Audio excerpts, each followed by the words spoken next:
Oh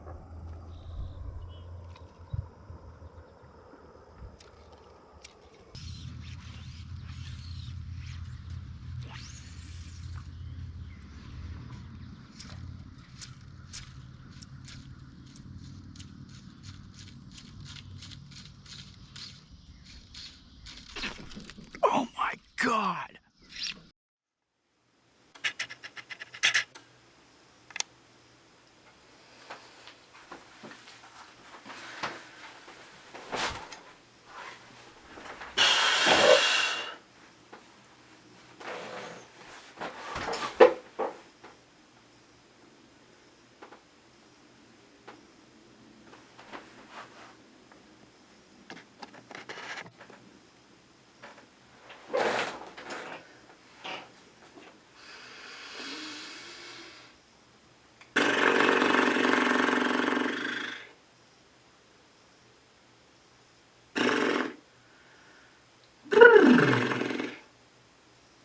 This is a fly tying video.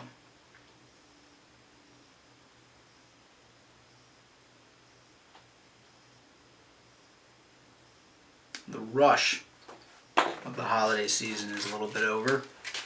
Still got New Year's coming up, but I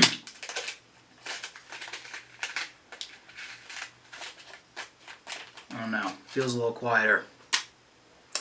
My brain has been on a different planet, which is okay.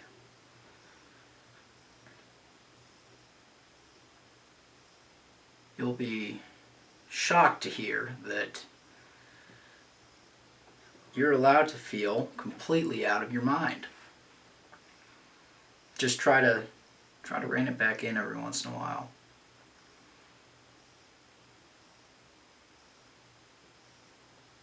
Now it's been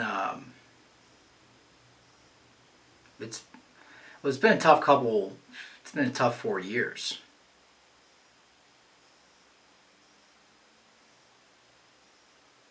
Last year has been better, and it's interesting, like finding.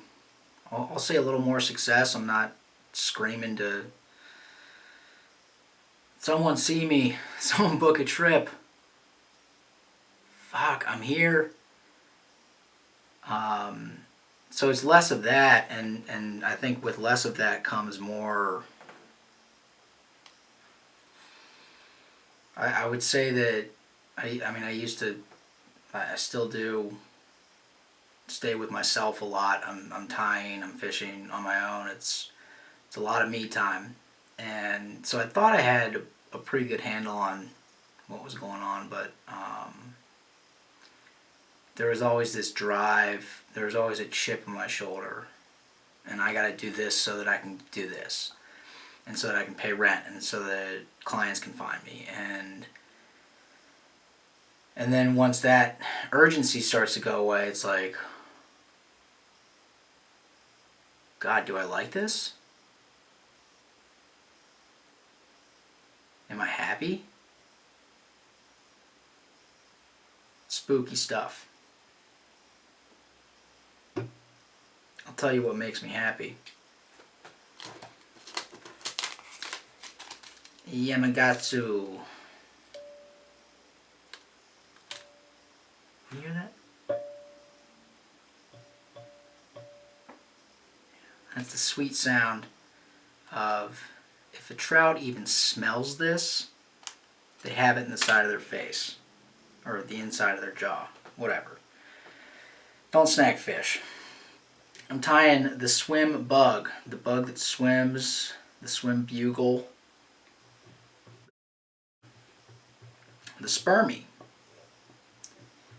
that little white fly.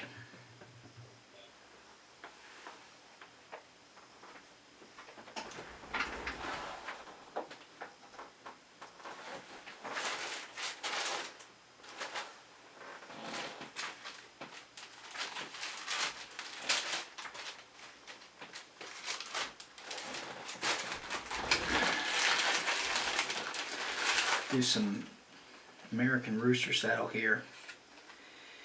Anyways, that's kind of a heavy intro, but that's how I'm feeling today. Heavy. Also, Like maybe the shirt could be a little bigger.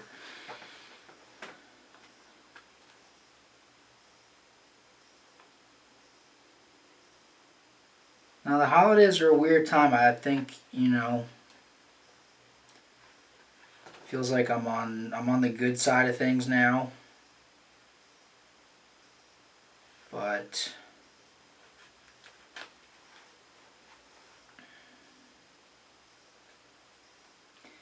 I know they're tough for a lot of people.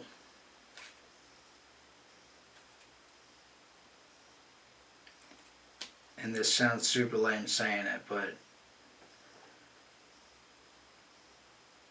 there's something comforting in hearing it, so you're not alone. There's a lot of unease and sadness, I think, when people who don't have it all together, American Rooster Saddles, who don't have it all together are looking at those that do, and or what, you know, they're looking at their own life and saying, this is what my life would look like if I did have it together. And there's just something about the holidays that they put a magnifying glass on all of it. And it hurts anyways, but like during the holidays, it's like, this is the only time that you need to have your shit together, and it's not, and you're fucked because of it. And that's not, I mean, I'm guilty of doing that to myself and thinking like that, but that isn't reality.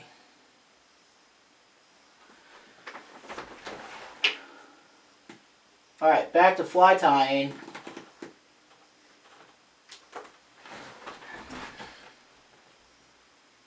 American Rooster Saddles.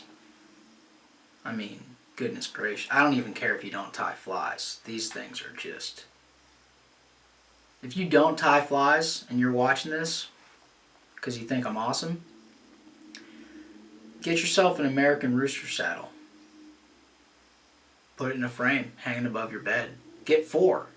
They come in different colors. Start dyeing your own. We'll get you tying one of these days. It's just a long con to get you on my boat.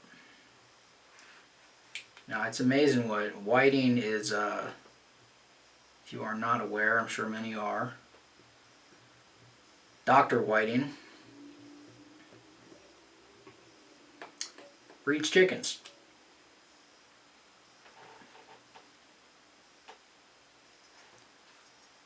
And just like with Mendel's pea plants,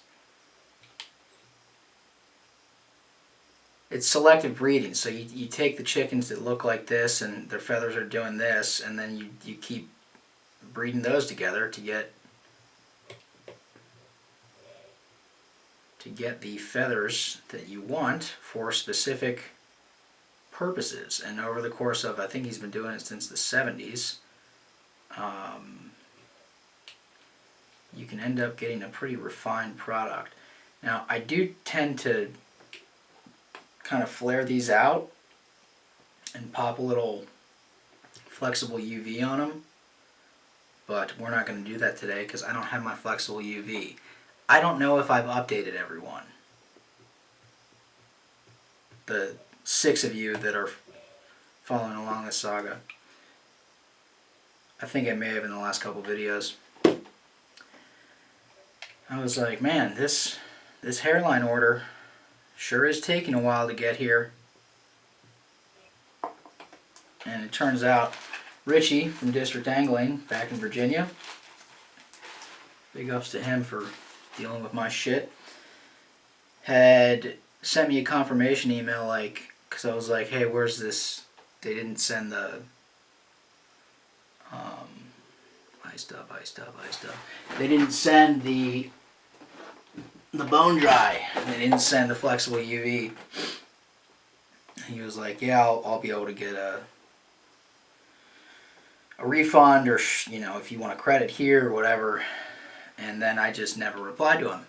And he also asked, did you want to go ahead and push this second order through with that? And so for any of the bitching I've been doing, per usual, that's on me. So the idea with the swim bug really came with fishing the drunk and disorderly, which is a crazy good fly. And I wanted to have a few different things. Ooh, that's a little bunny brush. How you like that? We're just going to go ahead and use it. I wanted to have a few different things. Not the least of which was a tail end that kicked out and hung, it's not hanged. A tail end that I'm just going to use my own terminology. There's the strip, that's when you're pulling your line, and then there's the kill. That's the time in between strip.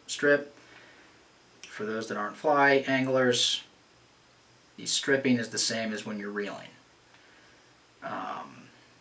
And so this starts to get into jerkbait behavior.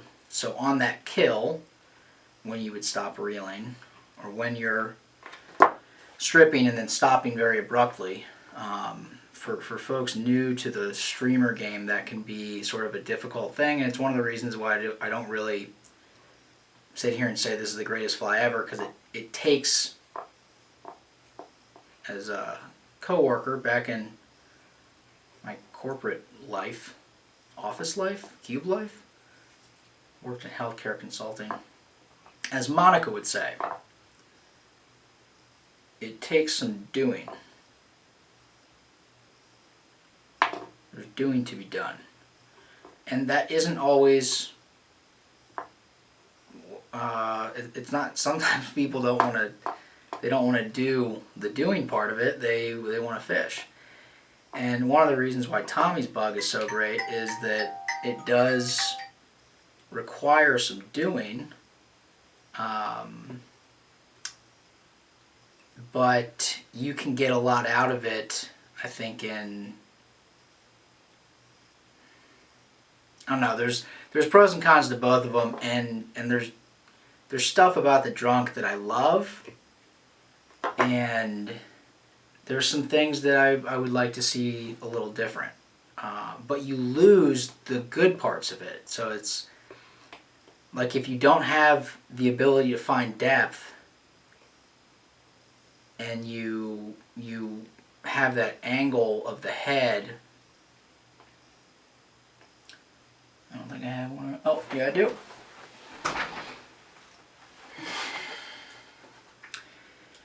If you don't have the angle of the head down, that dog walk becomes less pronounced. And so if you have it up, you're going to stay higher in the water column, but the propensity to twist and not actually go side to side and catch water like the lip on a crankbait, and it's not like the lip on a crankbait, like, that's because there's buoyancy in the back and it's made of balsa. This is not a lip on a Rapala. I cannot express that enough. You hear people saying, oh, it's like a crankbait. It's like a jerkbait, and it only is like a jerkbait because of when you are hitting it like this. So I'm getting a little into the weeds and kind of rabbit holing crankbaits and jerkbaits, but yeah. So I wanted something that would ride a little higher, and I also wanted something that I could just fucking rip. Because with the drunk, you get tap, tap, tap, tap. Just these little tight line. You got to be tight with your casting. You know, get your angles down right. Read the water. Read the current seams, all that stuff.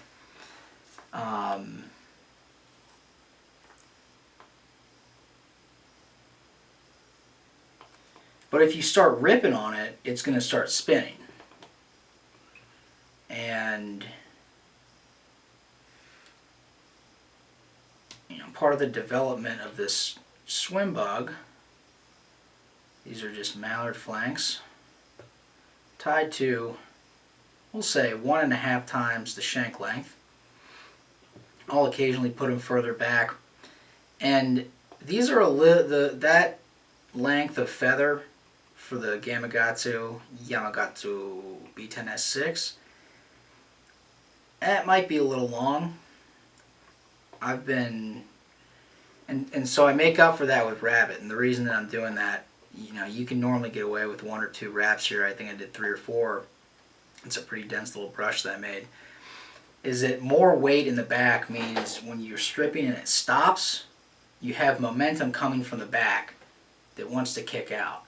And then on the long kills, stop, the deer hair head floats up a little bit, that rabbit and that metal pulls down. If you just go light on the back and you have long feathers and you don't have like densely packed rabbit, it's not going to swim right. It doesn't have enough momentum in the back to either keep the S-swim going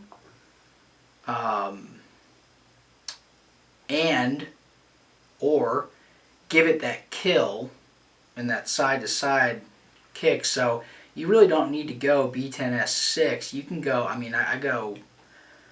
been going pretty big on the back hooks. I do kind of like the shorter shanks, but you can go with something, more stout.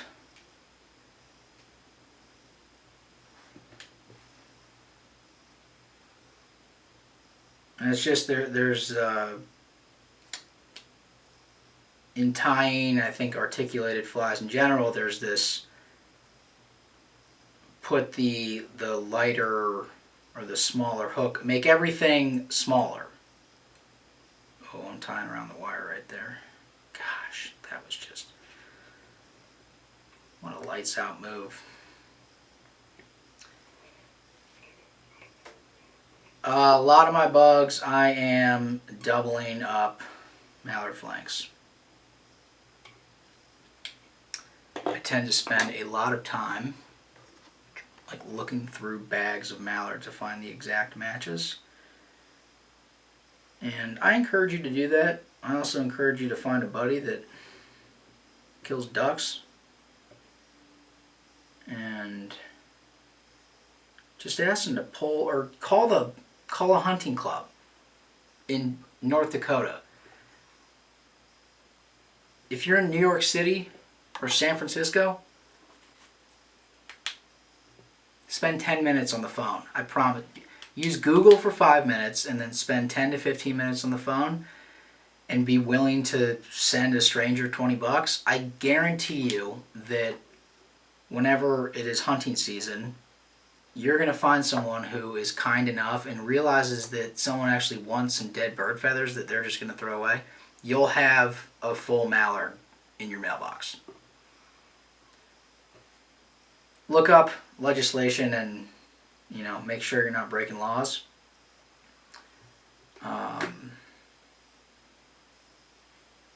Or, I don't know, maybe you like to party.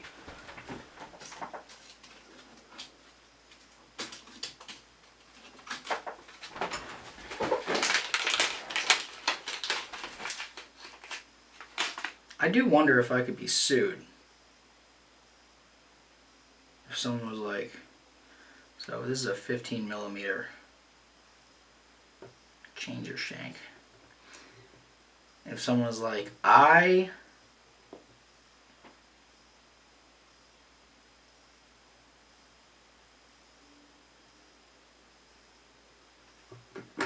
too small. Ellis, I listened to your whatever. I watched your YouTube video.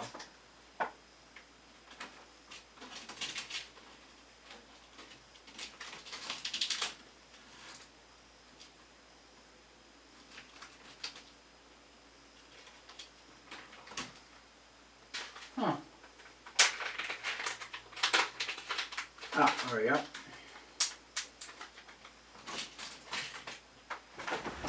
$25. I watched your YouTube video and I attempted to source mallard on my own and my life went awry. I've been in prison for 10 years and This is in, 10 or 15 years. And I joined a gang. I wasn't even affiliated with it. Lost my job, lost my family. Oh, shit. I feel like... I bet you if they had a good attorney, they could be like, well, yeah, I mean, obviously the power of suggestion.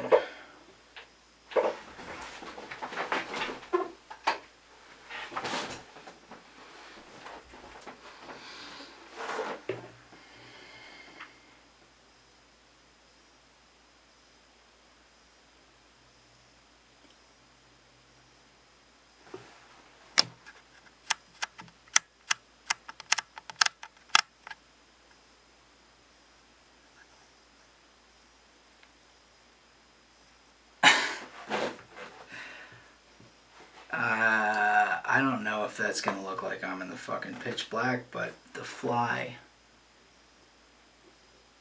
looks good.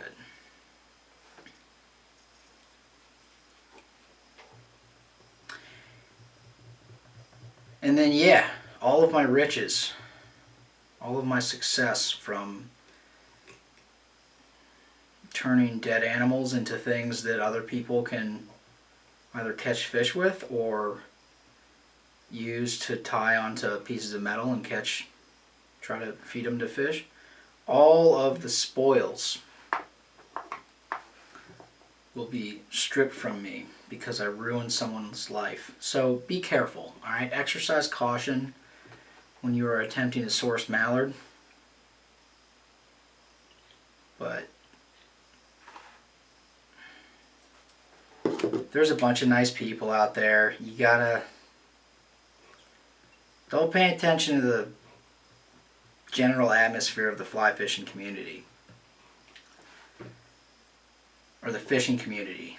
Or the trout community. Or the muskie community. There's, if you want to find... It's just that the nice people aren't as loud. And the people that work hard generally aren't out there saying how hard they work. It's the ones who are annoying and mean and catty, I think. That's the... I always got that vibe from social media and people's posting and comments, and just like, damn, dude, can everyone chill the fuck out? Well, guess what? There's a lot of people that are chilled the fuck out, and I think that they both cause and effect. They're not on social media because they are chilled the fuck out, and they're probably chilled the fuck out because they're not on social media, or they aren't on it. They aren't on it a lot. So it's not all. It is not at all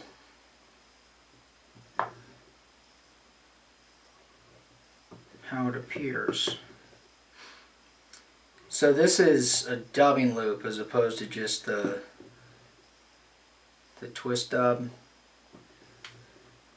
And this is for that during the strip, during the reeling moment, while there is tension, while you're moving the fly in the water. I do want the taper to give it that S-swim. I'm just going to keep you... I made these bunny brushes, just dubbing brush wire and cutting the fur off of the hide.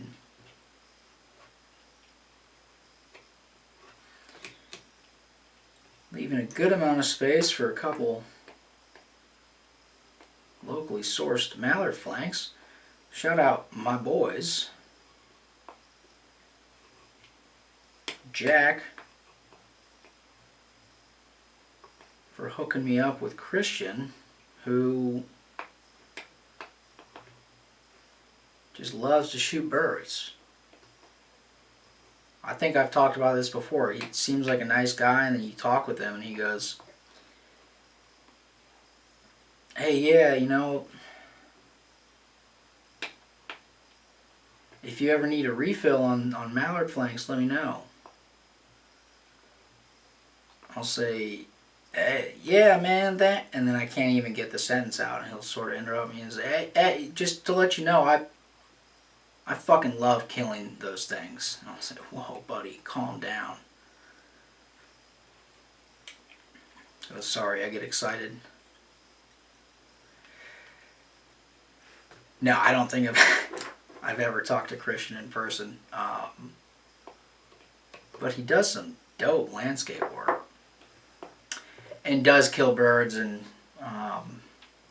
has been super generous in giving me and Jack some awesome feathers. I'll say, hey man, don't kill these birds on behalf of me, please. He says, no, it's not about you.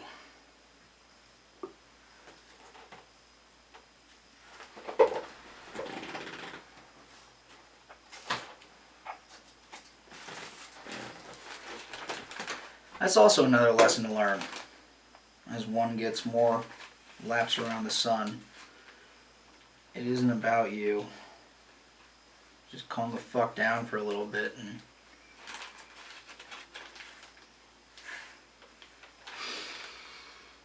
stop and smell the bag of dead bird feathers.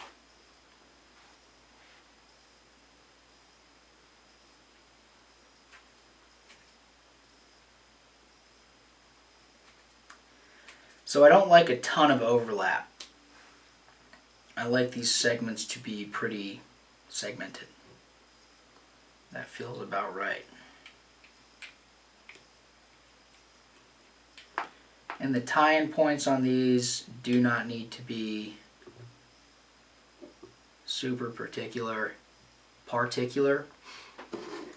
on in here.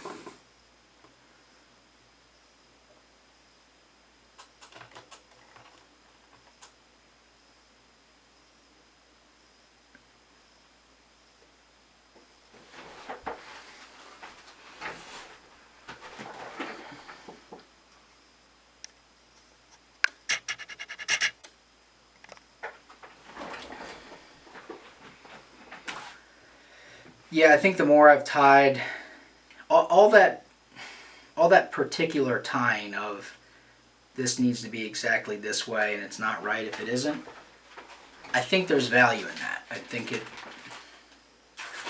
if you tie everything that way, you do end up with, if nothing else, you know every single thread wrap. You know every single, why this is doing that and where your material is and at what density it is. And you're not just ripping through a bug saying, oh, this looks cool. You're doing something for a reason, and at the end of the process, it isn't just this is the way I wanted it to look, but if you're doing every single thing with a purpose, with a reason, the whole thing, this is going to sound kind of stupid, but the fly ends up being a bunch of different reasons packed in and designing or tying something unique or with a certain action, or even tying Tommy's Drunk and Disorderly or this swim bug or whatever version of the Dungeons and Peanuts and other little strip and jig streamers. All of those reasons combined in the end product, the end fly, that collection of reasons, this is here for that, this is here for that, this is here for that, you end up with a product, and they all become multiplicative. And sometimes the math metaphor is starting to get stretched a little bit, but sometimes the math doesn't work out, and some of the reasons cancel each other out. You shouldn't have used this material. This material might have been better. Yeah, can you use craft fur? Sure. Do you need to double up mallard flanks? No, but you're going to lose some after you get enough 28 to 35 inch trout just 35s. Jumping out, and you're sitting there. I'll take my oar out. We'll be floating through swift water and have human-sized trout jumping into the boat just because this thing's floating through the air and they're trying to eat it. And it just gets boring. You have to take them off the hooks, you know?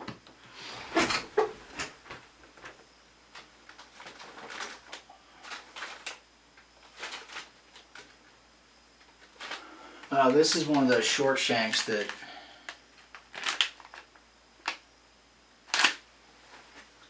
universal curved.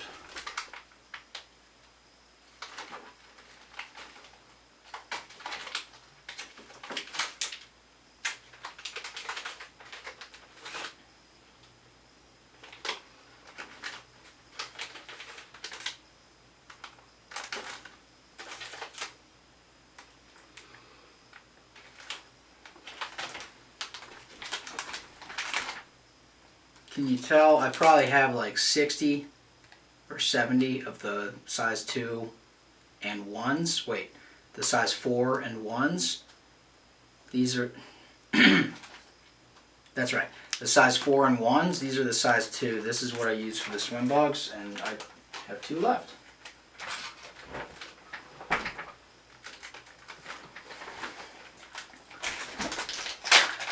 Also, feel free to use any hook. I have found that I like these hooks because I can put a lot of pressure when I'm tying, which is nice for deer hair.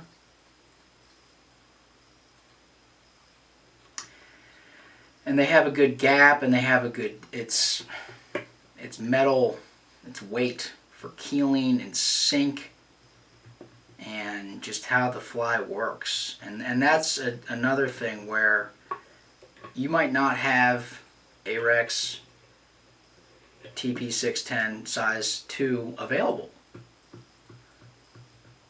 either at all. Articulation wire, I'm getting to be thinking this might be the answer. I should remember to put these back in the little rubber band holder thing. But yeah, you just gotta, I can't tell you how many hooks I've tried. Couldn't even, I mean, maybe I've tried 20 or 30 different hooks. 40. And it started with tying the triple drunken disorderly, and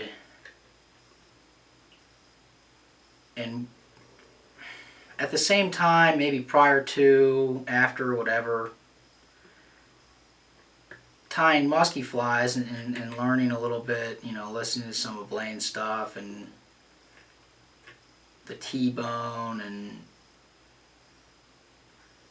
looking at some of the conventional world and the dog walk and all that stuff. And so while tying that triple drunken disorderly, I started to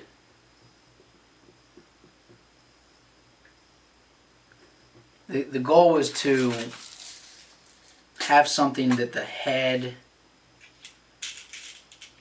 was causing, you know, it was causing the disruption. It was the one diving, and the body, it was all body. So I was tying on these super, like the universal curve short shank hooks, and then bending like a 1/4 inch of that eye.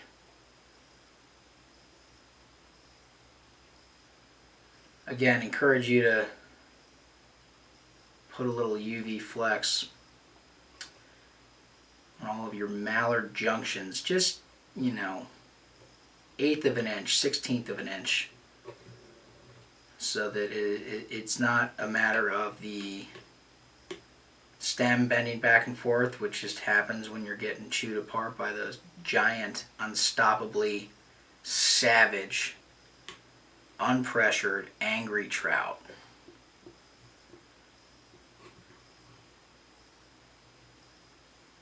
Some of them, I mean, the tailwater trout, 35 inches. How many of those are you seeing every day? Half dozen? Dozen? Human-sized trout jumping into the boat. Some of them speak English. Some of them speak Spanish. They've been around so long, they see so many people. Alright, jokes aside, it's post-spawn. And those giant fish, 35 is insane. It is so big, and if you ever hear someone say a 35-inch trout,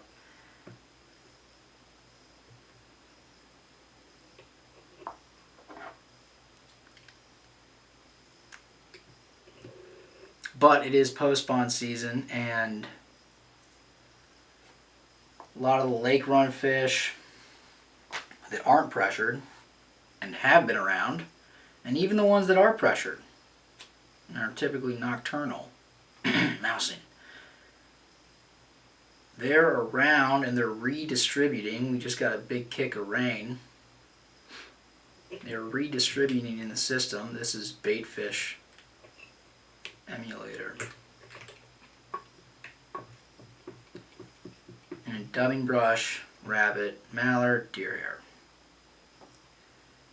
Yeah, they're moving around. They're going back down to the lake. The lake's drained, so it's real low, which means there's actually like 2 more miles of river.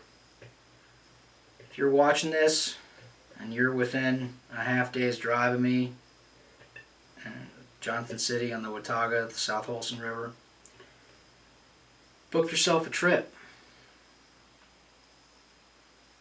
Special time of year. Same distance. We got muskie fishing till they start spawning. So if you like fishing for brown trout or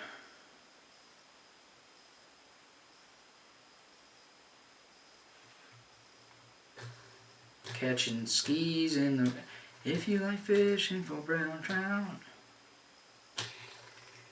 if you like fishing for muskie, don't tell anyone you just saw me singing.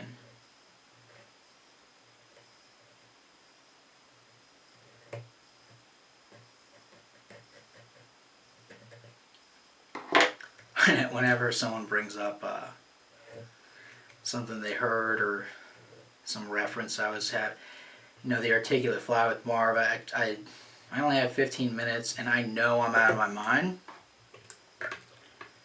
So I do try to acknowledge that briefly.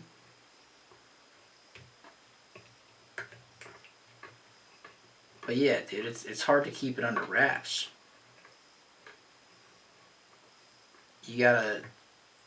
The dog needs to be let off the leash or else it will be cooped up inside all day.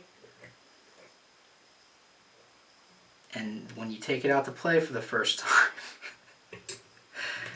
it's going to lose its fucking marbles. So you gotta go out and you don't need to fucking run a marathon with it. Take it out for a walk. Go play fetch for 5. Camera's cut. I got too excited.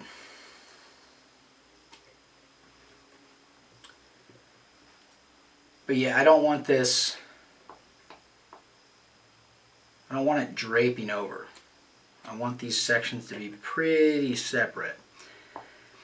And then, since metal is non-compressible and doesn't move, this stuff is compressible and does move. I don't want it bunching up around the hook bend. It causes, so all of that will get around the hook bend and kind of bunch up, and it'll form a little rudder. And so even though you have metal on the bottom, you end up with more resistance on the bottom, and I'm sure I'm not the only one. You can have a fly that's keeled with a big hook and a wide gap, telling you it should be riding down in the water that way, and it's not, and it's probably because you have material bunched up here on your hook point.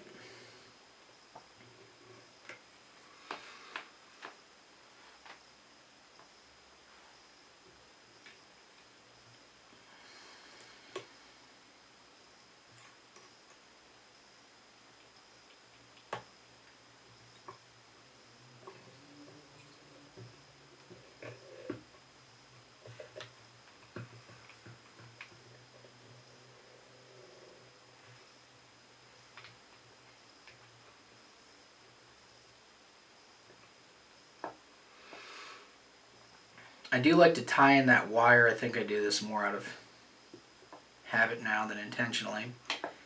But I like to tie that. Shout out to me for making this bunny brush with both gray and chartreuse. Fucking out of my mind. But yeah, I like to put that wire in at a place that tells me, okay, that's where I want to stop wrapping material. That's where I want to put the mallard flanks in. Start the head. So this is pretty dense, and some of it has to do with swim and taper, going from fat to skinny. Some of it has to do with the splat on the water. And that's more of a product of the momentum. So you get, with materials that take on water, not necessarily a bad thing when you're using it intentionally and when your intentions are actually in line with reality.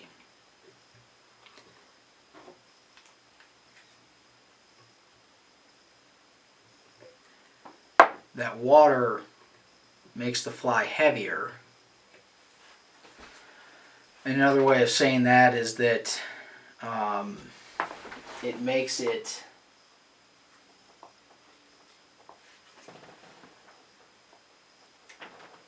the trade-off of momentum to air resistance shifts in favor of momentum. So water has, if you just think about a drop of water, less air resistance and more mass per unit volume than deer hair or feathers or fur. And so when you add water to deer hair, feathers, fur, you end up getting with more mass per unit volume and an overall reduction in air resistance. So what the fuck am I saying? You can cast the damn thing a mile and it turns over and then whack, splats the water when you're, that's an indicator. That tells you your line is straight, and with your tip in the water, give it a haul on your forward cast, crack, right up against the bank.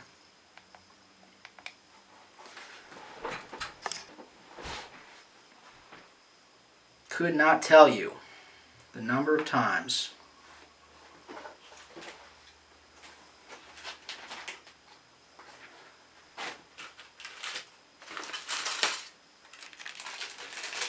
that I have said, oh, God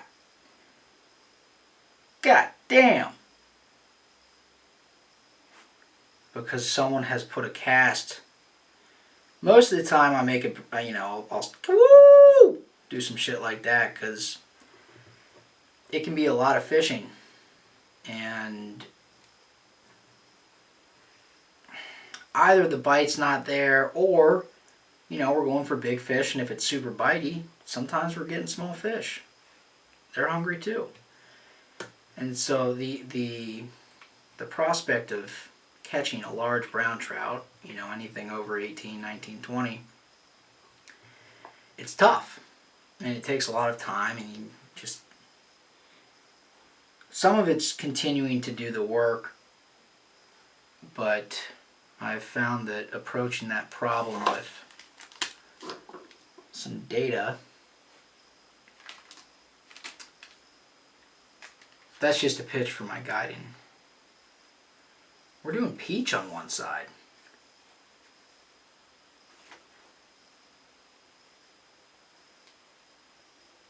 But yeah, I make a big deal out of it because I'll kind of stop and be like, hey, let's tighten things up a little bit. You know, we've gone over all this stuff and you're starting to get lazy, and it's a really weird thing to tell someone that they're not doing well, and sometimes give them a hard time. Everyone learns differently, and so you have to... I think part of being a good guide is being able to read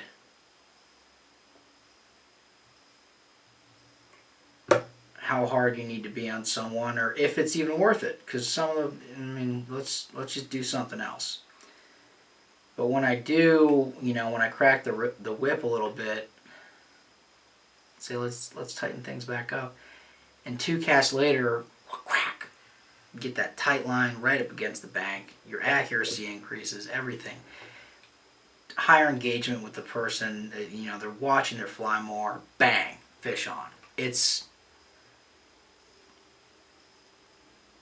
have goosebumps. It isn't coincidence. And yeah, I mean, is it the world's greatest fly? Yes. But that casting and that getting it to where it needs to be, and then moving it, but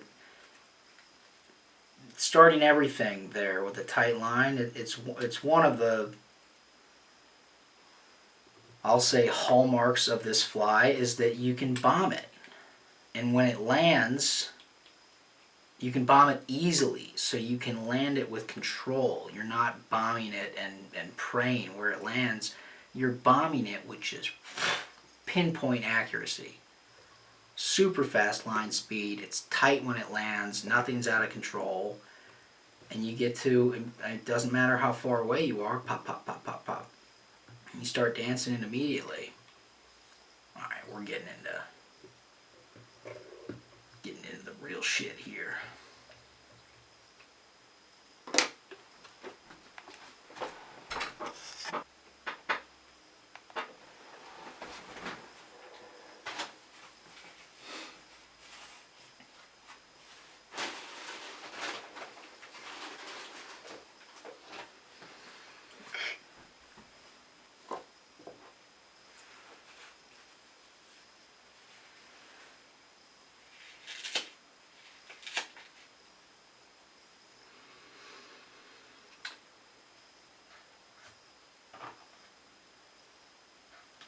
I'm wondering whether or not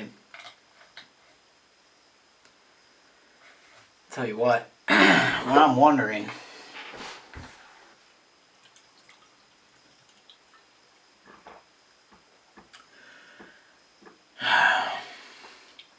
just need a little moment of clarity there,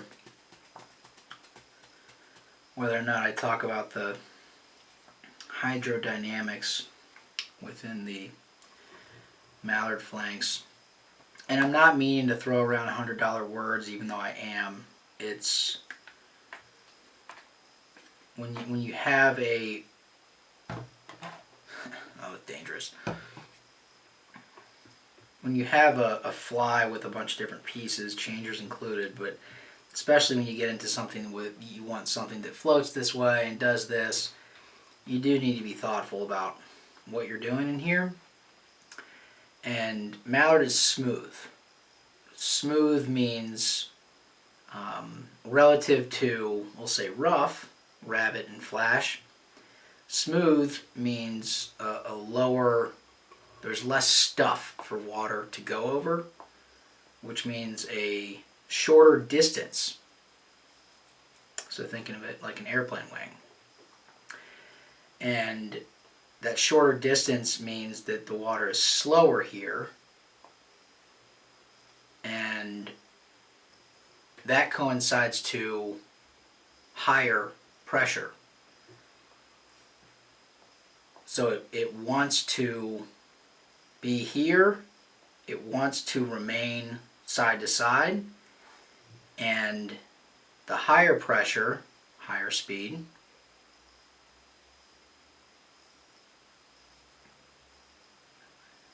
lower pressure, higher speed, it wants to track down just within this segment here.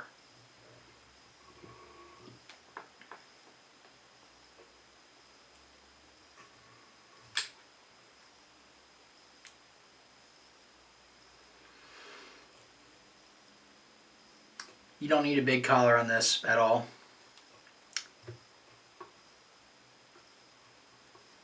I like to put that first spin in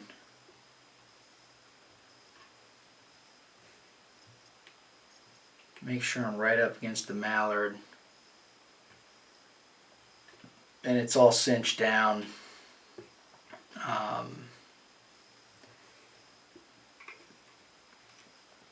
And then worry I'm burping up. You ever think, God, I'm a fucking animal. I was eating a salad that was just tuna. It's just tuna, tuna and mayonnaise. And I was going to put salt into the tuna and mayonnaise, which sounds gross. I should just say tuna salad. I was going to put salt into the tuna and mayonnaise, and then I was going to put that tuna salad, whatever you want to call it, into a salad with some cucumbers and peppers. Well, I guess I ate the rest of the cucumbers because I couldn't find them. So I was like, all right, whatever. Put some pickles in there, chopped up some pickles, which, cucumbers. And I think that was it. So it was lettuce and pickles in a bowl. And then I had the tuna salad or whatever going on the side that I was mixing up. But when I went to put salt into the tuna salad, I just put it into the lettuce and pickles. And was like, shit. Well, I guess whatever. It's all the same.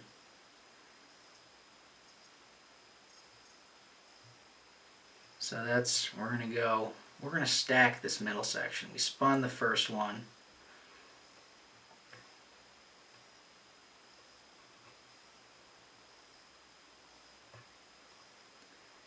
Yeah, I mean, this is like right beforehand. This is an hour ago.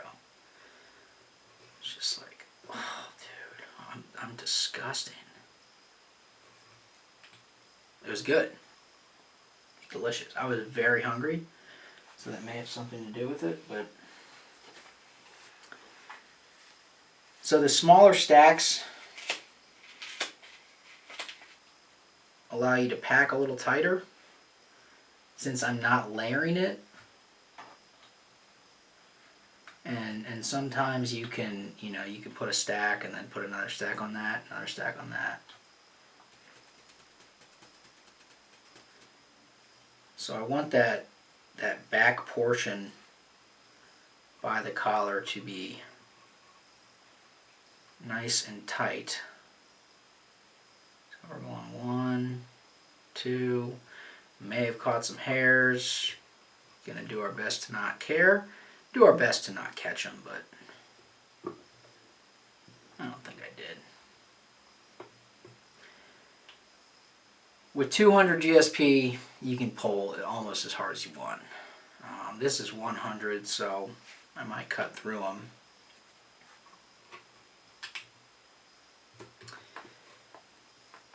Mash, mash, pull down, and now wiggle. Keep wiggling, pulling forward, and it is I'm under, as I'm doing that, I'm under the top layer of hair and I'm above the bottom layer, so I'm not catching any fibers on that. Couple whips.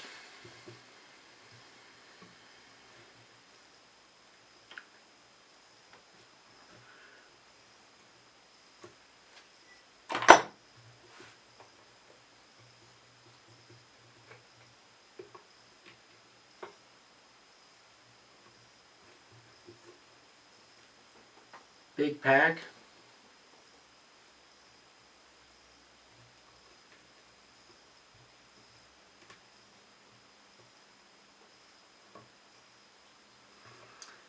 And I think we're going to do some lavender hair and then finish it off with another thing of white. Whenever I start talking about colors, I do feel like Bob Ross. And we're just going to do a little touch of lavender here and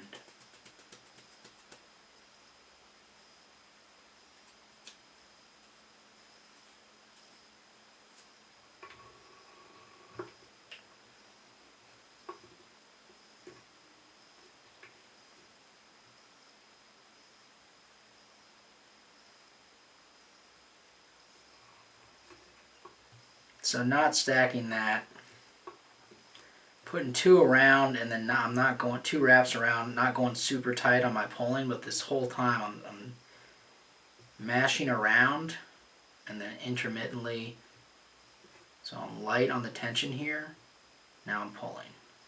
Light on the tension here, pulling. Hard on the tension.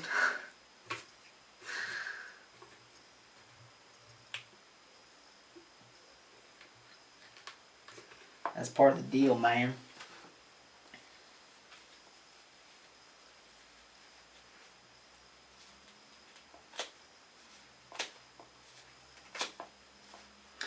Now that right there is why you use 200 string GSP when tying with hair bugs.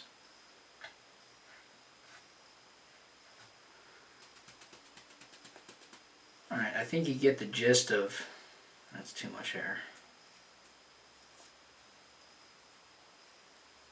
of alternating.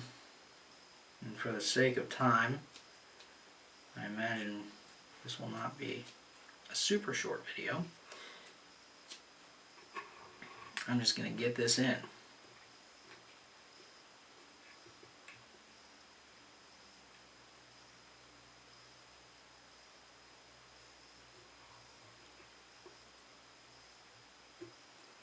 Light. I'm doing it anyways. Hard. Light, hard. Sound like a curling team. Hard.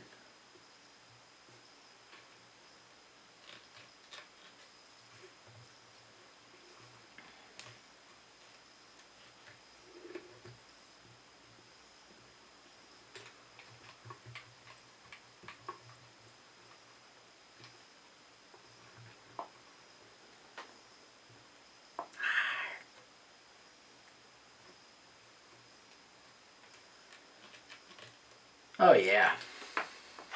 Sneak in a little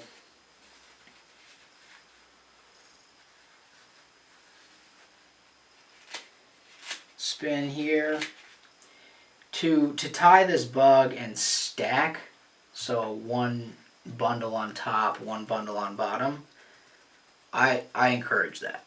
I think spinning can be a little more difficult to get everything around and have it end up being the way that you want it to be. End up looking, end up swimming, floating.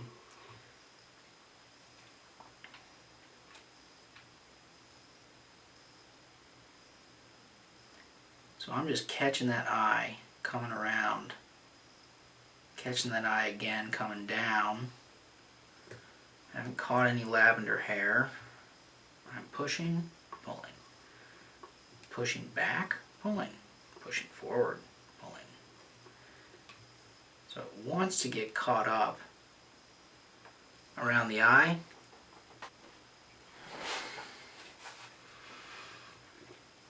which means I just push that lavender hair out of the way.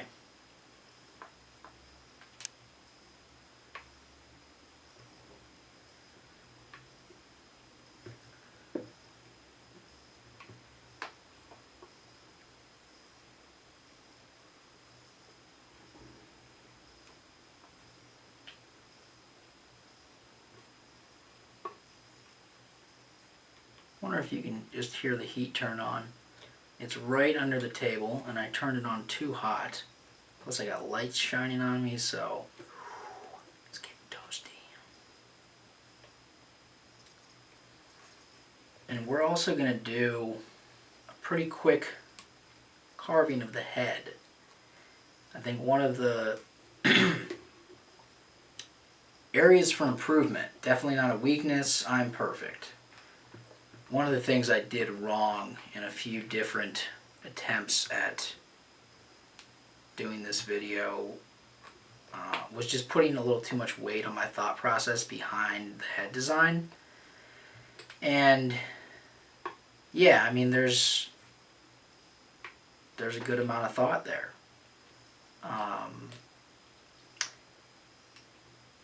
I think it becomes a roadblock. I think it becomes prohibitive to people wanting to tie because it sounds more complicated than it is. It's a teardrop with the bottom cut off.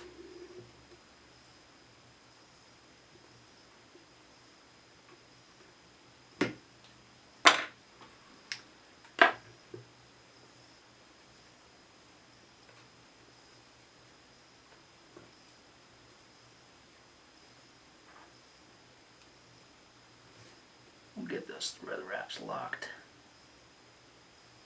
Just a little bit of UV there.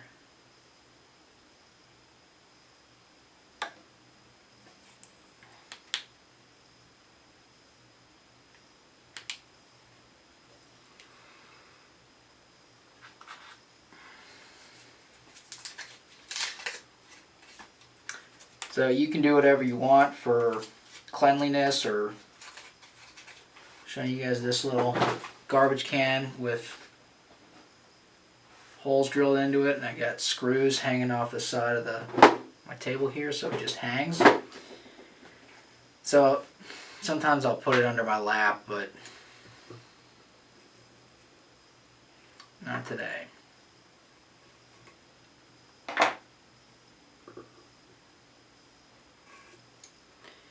So I don't want to cut everything without realizing that I'm correct.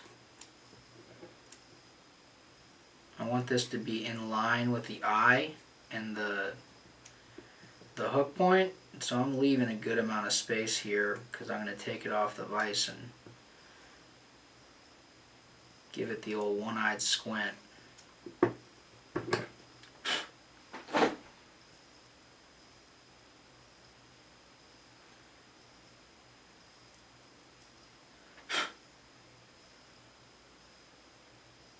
And every time you look at it a different way, it appears to, all of a sudden, the cuts you just made that look perfect are not perfect any longer.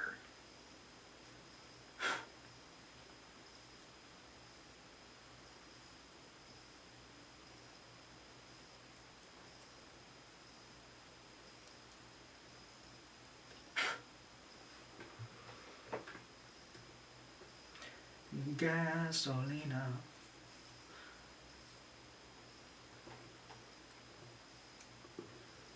This is a fun one. So, teardrop, I want it going from skinny to wide at the eyes and then round at the front, but skinny starting at the collar, which means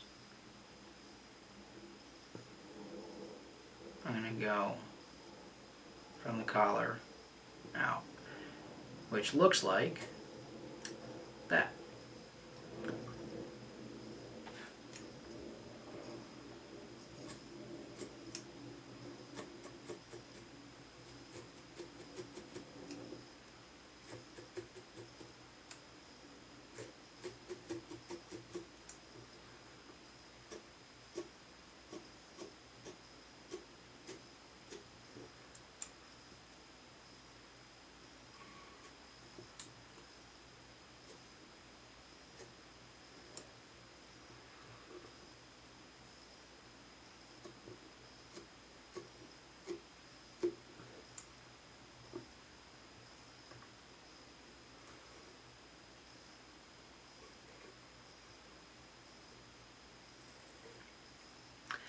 So the wider you leave the head, the more of an erratic wobble that you have. You do also, there's an inflection point where you start to get rolling and spinning, and erratic is good until it isn't. So just be aware.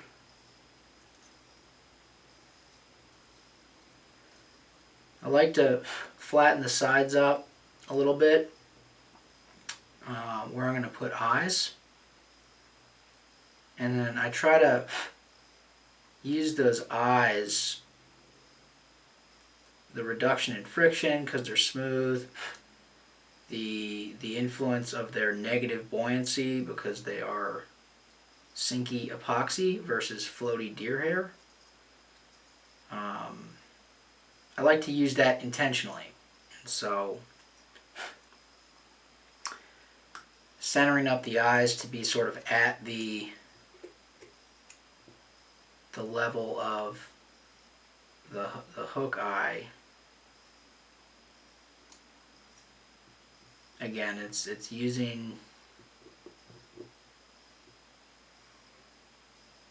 all of those little reasons to support the resultant thing.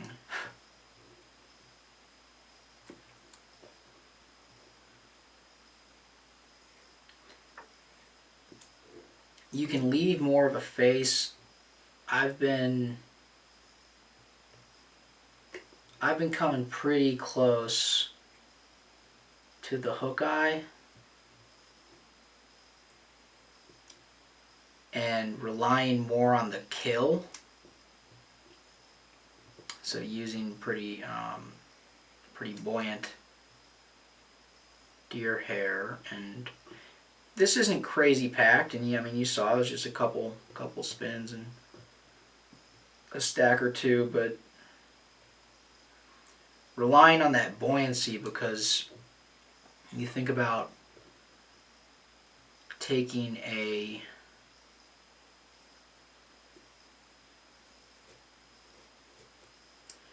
balloon underwater,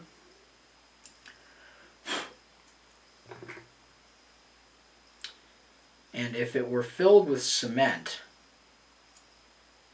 it would be pretty darn easy to move. It wouldn't feel like there was a lot working against you. If it were filled with air,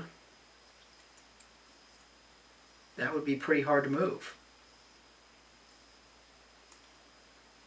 One of them is buoyant and one of them is not. So that buoyant force on an object means even with momentum, even with forward momentum, it has nothing to do with up, down, whatever, it wants to go up. It doesn't want to keep going forward.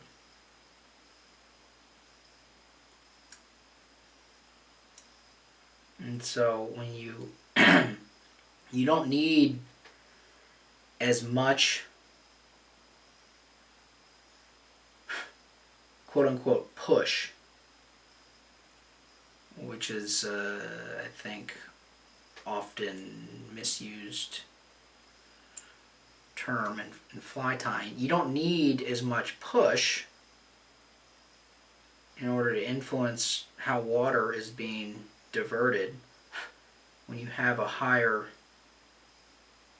amount of buoyancy.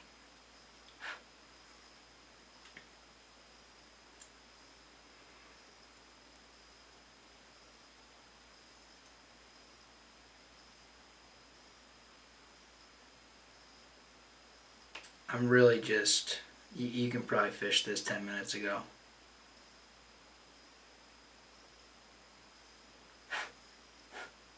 Bang.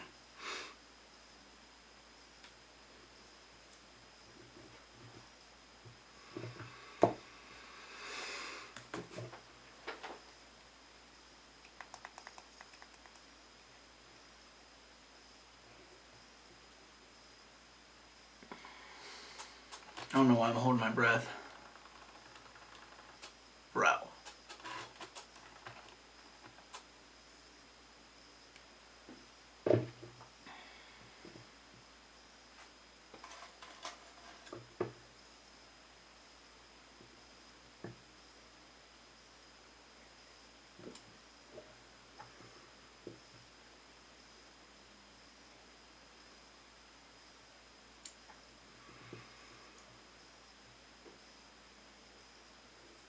But I've also been thinking of an infomercial for fly fishing.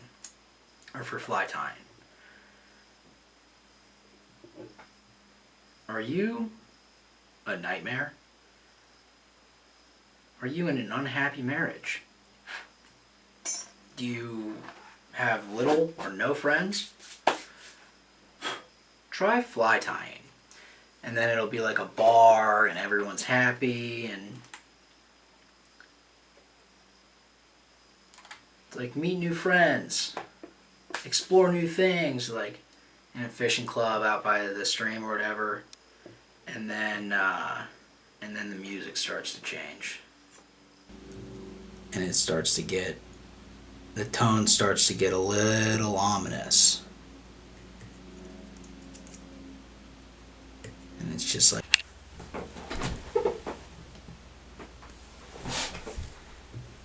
It's got 4 DSLRs running.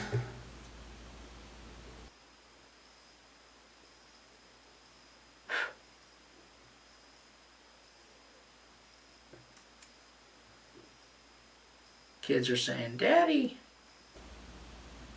or whatever. "Mom, Mommy."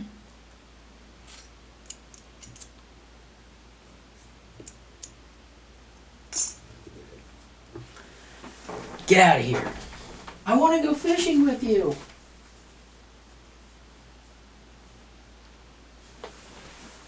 You wouldn't know what fishing is like. You don't know anything.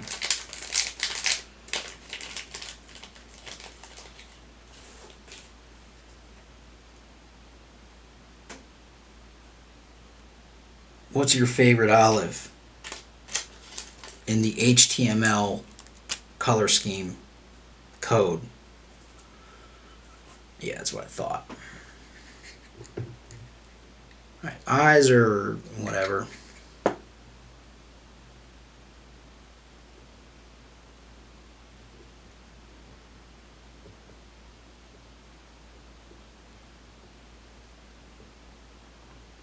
Pretty cool to see that Blaine has left Flyman.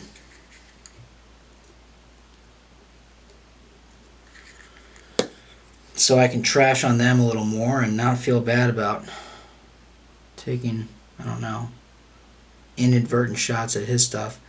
I dislike a couple things Flyman has done, but the one that I know I've bitched about this before, but taking the crease fly and calling it their own is just such a fucking...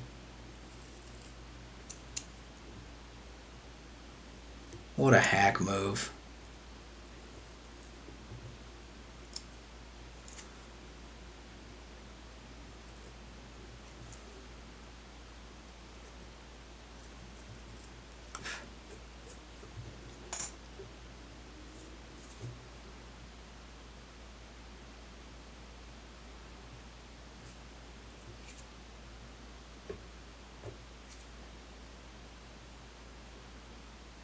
I'll tell you another thing I like doing.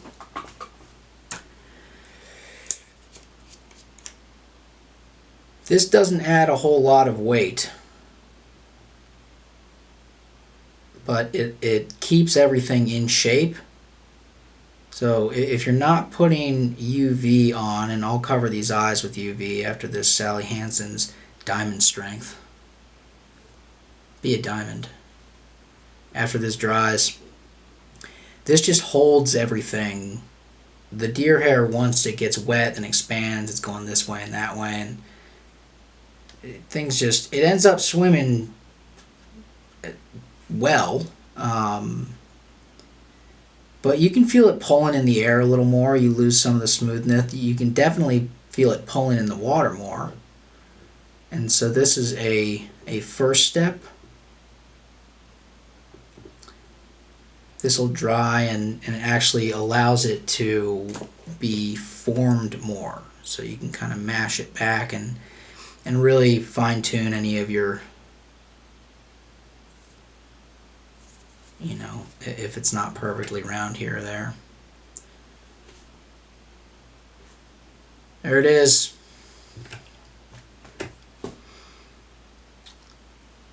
The bugle, The spermie, the egghead, the bug that swims.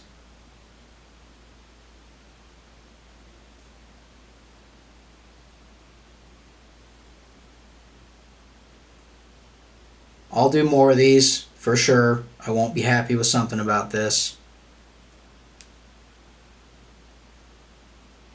But keep getting a little happier with each one of these. And if you're having a shitty time out there, just remember, you can always drink more. No, that's bad advice. You're in good company. That's also not true. You're in bad company. You're in company with other people who are depressed and fucking unhappy. Look, I'm not one. This camera died. I don't fucking know what I'm talking about. Go outside, have fun. Don't be too hard on yourself.